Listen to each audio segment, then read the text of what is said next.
Friends எல்லாருக்கும் வணக்கம். நான் இன்னைக்கு என்ன செய்ய போறேன்னா, இன்னைக்கு வந்து நான் பயறு கறி வைக்க போறேன். பயறு கறி வைக்கிறதுக்கு நான் வந்து பயறு எடுத்து வச்சிருக்கேன். ஒரு கப்பு பயறு எடுத்து வச்சிருக்கேன். பயறு வந்து நல்லா வாஷ் பண்ணி வச்சிருக்கேன். ரொட்டி தான் சுட போறேன். ரொட்டிக்கு வந்து பயறு கறி சூப்பரா இருக்கும். டேஸ்ட்டா இருக்கும். நல்ல டேஸ்ட்டா இருக்கும். நல்ல ஹெல்த்தியானது வேற பயறு வந்து நம்ம ஹெல்த்தியானது வேற நான் பயறு கறி வைக்க போறேன். நெக்ஸ்ட் பார்த்தீங்கன்னா, நான் கேரட் அல்வா செய்ய போறேன். கேரட் அல்வா செய்றதுக்கு வந்து நான் கேரட் வந்து ஒரு 5 கேரட் நல்லா திருவி வச்சிருக்கேன். அப்புறம் பார்த்தீங்கன்னா, தேவையான பொருட்கள் நான் எடுத்து வச்சிருக்கேன். நான் காமிக்கிறேன் ஃப்ரெண்ட்ஸ். ஃப்ரெண்ட்ஸ் பார்த்தீங்கன்னா, பால் நான் வந்து காய்ச்சின பால் எடுத்து வச்சிருக்கேன். அப்புறம் பார்த்தீங்கன்னா, முந்திரி பருப்பு எடுத்து வச்சிருக்கேன். அப்புறம் சுகர். ஈஸியானது தான் ஃப்ரெண்ட்ஸ். ஈஸியானது ரொம்ப ஈஸியானது தான். நம்ம குயிக்னு செஞ்சிடலாம் கேரட் அல்வா. இப்போ நான் வந்து ரொட்டிக்கு வந்து சாம்பாருக்கும் நான் எடுத்து வச்சிருக்கேன். இப்போ சாம்பாருக்கு தேவையான பொருட்கள் பாருங்கள். வெள்ளைப்பூடு வந்து நிறைய உரிச்சு வச்சுருக்கேன். ஏன்னா இதில் வந்து வாய்வுத்தன்மை இருக்குது. அதனால் வெள்ளைப்பூடு போட்டோம்னா நல்லது, ரொம்ப நல்லது. நிறைய போட்டிருக்கு, நிறைய உரிச்சு வச்சுருக்கேன். இப்போ தான் வெங்காயம்லாம் கட் பண்ணி வச்சுருக்கேன். இது தாளிப்பு கொடுக்குறதுக்கு. அப்புறம் தக்காளி பழம் எடுத்து வச்சுருக்கேன். இப்போ நான் வந்து பயிர் வந்து நான் வறுத்துக்கிறேன் ஃப்ரெண்ட்ஸ்.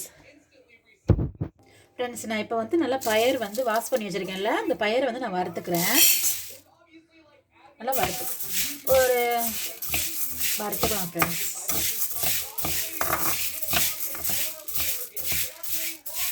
ஒரு ப்ரௌன் கலரில் வறுத்துட்டுக்கு நம்ம வறுத்துக்கலாம்.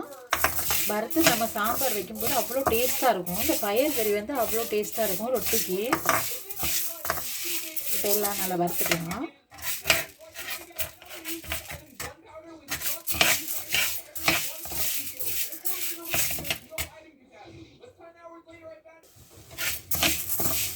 நல்லா ட்ரை ஆகணும். வாட்டர் லைட்டாக இருக்குது, ட்ரை ஆகிடுச்சு.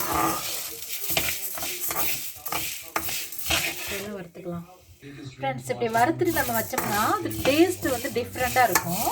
நல்லாயிருக்கும், டேஸ்ட் வந்து நல்லாயிருக்கும். அதுக்காண்டி தான் நான் வறுக்கிறேன். இப்போ வந்து நான் வறுத்துட்டேன். அடுப்பு ஆஃப் பண்ணிக்கிறேன். இப்போ இதுக்கு தேவையான பொருட்கள் வந்து வெங்காயம் குக்கரில் வேக போட போகிறேன். அதனால் வெங்காயம், பச்சை மிளகாய், பூண்டு, கொஞ்சம் கருவேப்பிலை, அப்புறம் தக்காளி பழம் போட்டுக்கலாம். தக்காளி பழம், அப்புறம் வாட்டர். இப்போ இதில் ஒரு கப்பு ஊற்றுறேன் வாட்டர். இப்போ வந்து மஞ்சத்தூள் போட்டுக்கிறேன். 1 ஸ்பூன் மஞ்சத்தூள், கல் உப்பு போட்டுக்கிறேன். தேவையான அளவு உப்பு போட்டுக்கிறேன். இது போதும், பத்தலைன்னா அப்புறம் போட்டுக்கலாம். டேஸ்ட் பார்த்துட்டு போட்டுக்கலாம். அப்போ கறி மிளகாய்த்தூள் போட்டுக்கிறேன். நான் கொஞ்சமாக போட்டுக்கலாம், இது போதும். அப்புறம் கோகோனட் மில்க் ஊற்றிக்கிறேன். நான் தேங்காய் பால் ஊற்றிக்கிறேன். நிறையா விட்டுக்கலாம். குக்கரில் தான் விசில் வைக்க போகிறேன். அதனால் எல்லாத்தையும் மிக்ஸ் பண்ணிவிட்டு நான் குக்கரில் வைக்க போகிறேன். தாளிப்பு மட்டும் கொடுத்தா போதும்.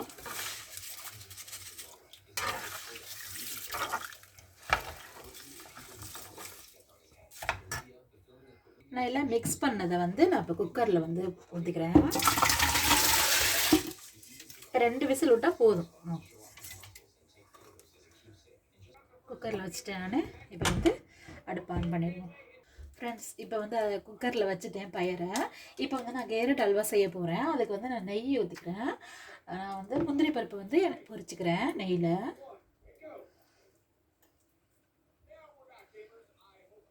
ஃப்ரெண்ட்ஸ் இப்போ வந்து நெய் சூடாயிடுச்சு. நான் வந்து பொரிச்சுக்கிறேன்.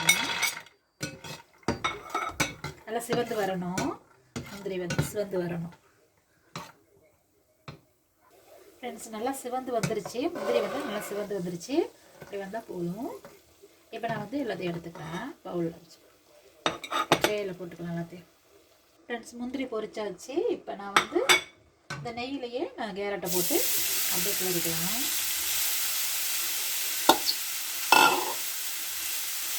நல்லா வதக்கிக்கலாம் ஃப்ரெண்ட்ஸ்.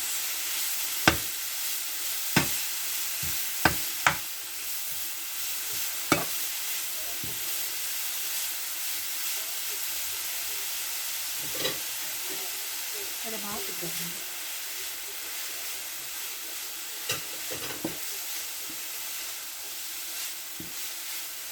இது நல்லா வதக்கலாம் ஃப்ரெண்ட்ஸ்.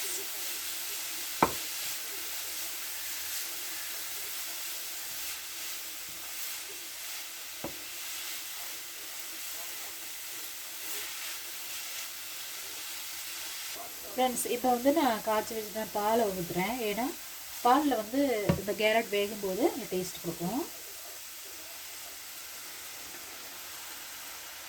போதும், இந்த பால் போதும். இப்போ கொஞ்சம் கேரட் வந்து வேக விடலாம், கொஞ்சம் வேகட்டும். ஃப்ரெண்ட்ஸ் பாருங்கள், கேரட் வந்து நல்லா வெந்துக்கிட்டு வந்துருப்பாங்க. பால் வந்து பால் நல்லா வேகுது, நல்லா வேகட்டும்.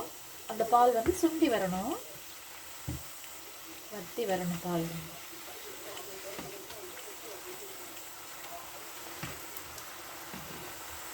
ஃப்ரெண்ட்ஸ் இப்போ வந்து பால் வந்து நல்லா சுண்டி வந்துருச்சு. நல்லா பால்லையே கேரட் வந்து நல்லா வெந்துருச்சு. இப்போ நான் வந்து தேவையான அளவு சுகர் போட்டுக்குவேன். இது ஜாஸ்தி தான், நான் அதில் கம்மியாக தான் போட்டுக்குவேன். போடுது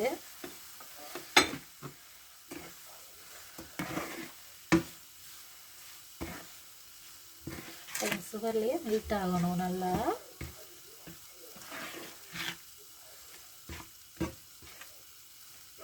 எப்படி வருது பாருங்கள் ஃப்ரெண்ட்ஸ், கேரட் அல்வா டேஸ்டியாக இருக்கும், ரொம்ப டேஸ்டியாக இருக்கும், நல்லாயிருக்கும். இப்போ நல்லா மெல்ட் ஆகட்டும்.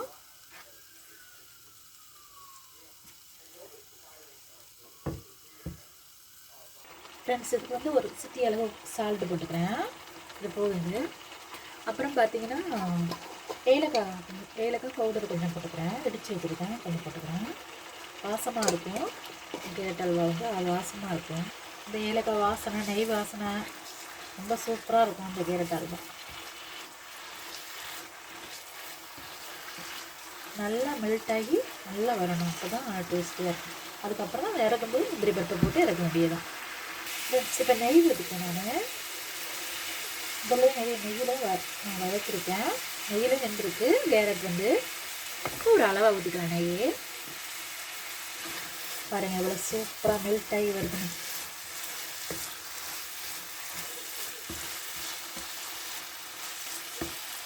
ஃப்ரெண்ட்ஸ் பாருங்கள், பயிர் வந்து எப்படி நல்லா வெந்து வந்துருச்சுன்னு. இப்போ நான் அதுக்கு வந்து தாளிப்பு கொடுத்துட்றேன்.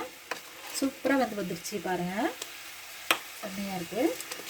பயிர் கறி வந்து டேஸ்ட்டாக இருக்கும், ரொட்டிக்கு வந்து சூப்பராக இருக்கும். ஃப்ரெண்ட்ஸ் ஆல்மோஸ்ட் ரெடி ஆயிடுச்சு, கேரட் அல்வா வந்து ரெடி ஆயிடுச்சு நமக்கு, சூப்பராக ரெடி ஆயிடுச்சு பாருங்கள், செம்மையான கேரட் அல்வா. இப்போ வந்து நான் முந்திரி பருப்பை போட்டுக்கிறேன் பொரிச்சதை. டேஸ்டியான கேரட் அல்வா வந்து ரெடி ஆயிடுச்சு. நான் வந்து பயிருக்கு வந்து தாளிப்பு கொடுத்துட்றேன். இதை ஒரு பவுலில் எடுத்து வச்சுக்கிறேன்.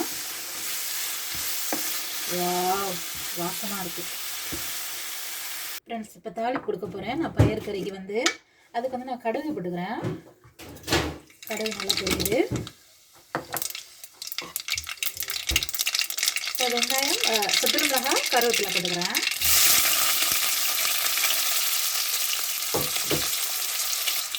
நல்லா நல்லா வெங்காயம் வந்து சிவந்து வரணும். ஃப்ரெண்ட்ஸ் உப்பு கொஞ்சம் லைட்டாக பத்தல, நான் அதுக்கு போட்டுக்கிறேன். செஞ்சு விட்டுக்கலாம்.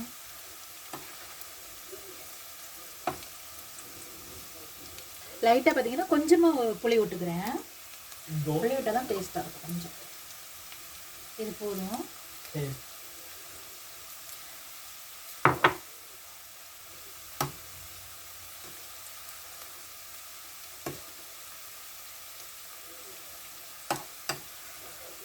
ஃப்ரெண்ட்ஸ் ஆனியன் வந்து நல்லா உறிஞ்சிருச்சு. இப்போ நான் கொஞ்சோண்டு லைட்டாக பெருங்காயம் போட்டுக்கிறேன். இப்போ இது தாளிப்பு கொடுத்துடலாம்.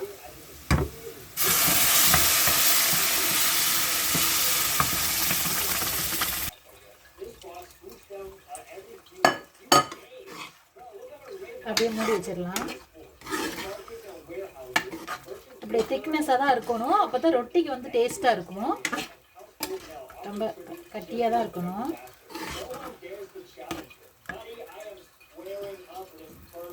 அப்படியே மூடி வச்சிடலாம்.